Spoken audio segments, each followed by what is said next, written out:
Hi there Aquarius, thank you for joining me for your monthly forecast for October.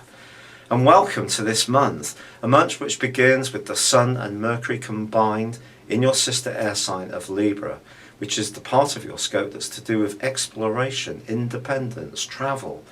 But Mercury's tracking backwards through to the 9th, which can cause some complications, of course.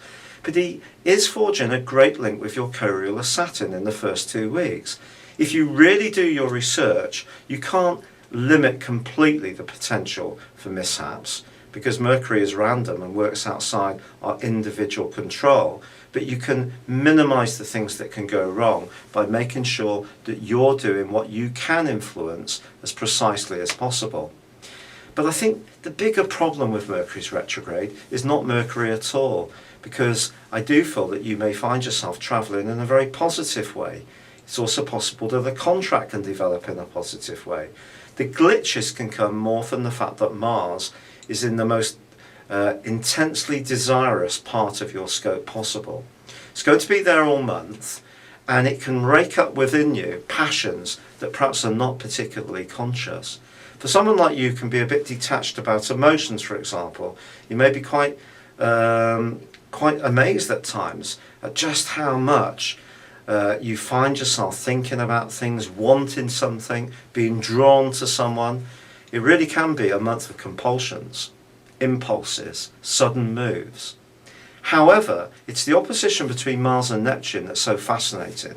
In the first couple of weeks of this month, they're face to face. This is an aspect that can really cause distortion. It's a thieves' charter, really. A lot of people who have this in their natal horoscopes probably find it quite difficult to be absolutely straightforward at all times. There's always part of them that's going to have, unless they can get a hold of the higher side of their self, there could always be part of them that's pulled towards the lower part of their nature.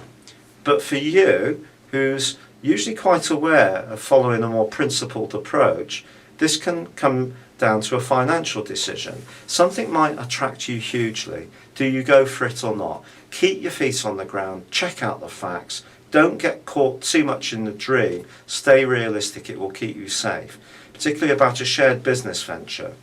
Now Venus has been moving through your sector of relating since the 5th of June, an extremely long transit. It's taught you an awful lot about how you interact with people during that time.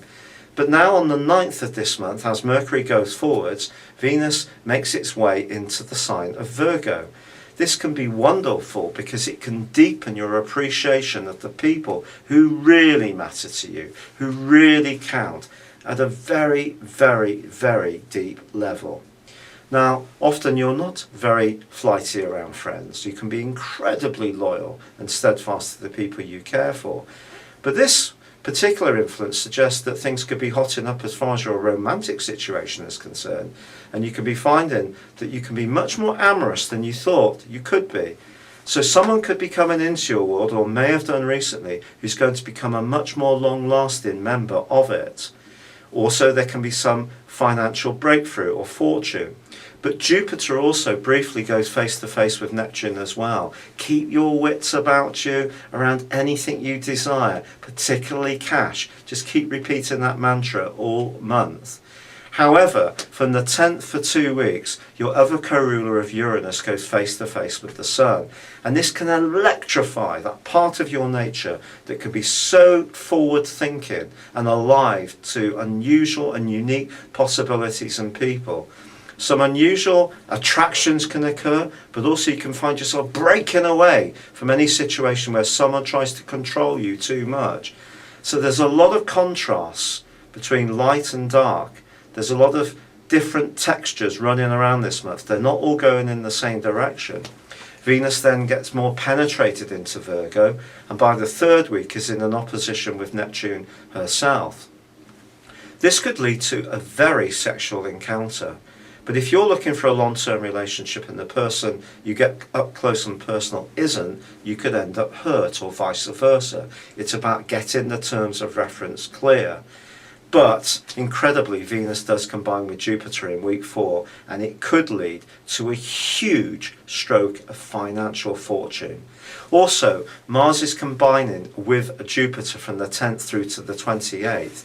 And if there is any part of you that is entrepreneurial, has a vision of how you can make money in the way that you feel is appropriate, and doesn't go against your own values, then that too can be a huge motivational factor this month. The testing point can be the move of the Sun on the 24th into Scorpio. This is going to ask you to check out just how comfortable you feel with some of the things you're doing, but it could see you taking on more responsibilities. I do feel that by the 27th full moon, you may have to switch back into emotional gear. You may retreat a little bit to just weigh up what this has all meant. You know yourself, you can be hugely sociable and outgoing, and then there's another side of you that does just need to have some time to breathe. You're an air sign, and that time may come towards the end of this month. You may have to challenge yourself this month in terms of how you feel about money and sex. If you are particularly detached about these areas, this month could even be more turbulent than an Aquarius who's a bit more relaxed about it all. But either way, it can be probably the most exciting month of the whole year. Thank you for joining me. Good luck and goodbye for now.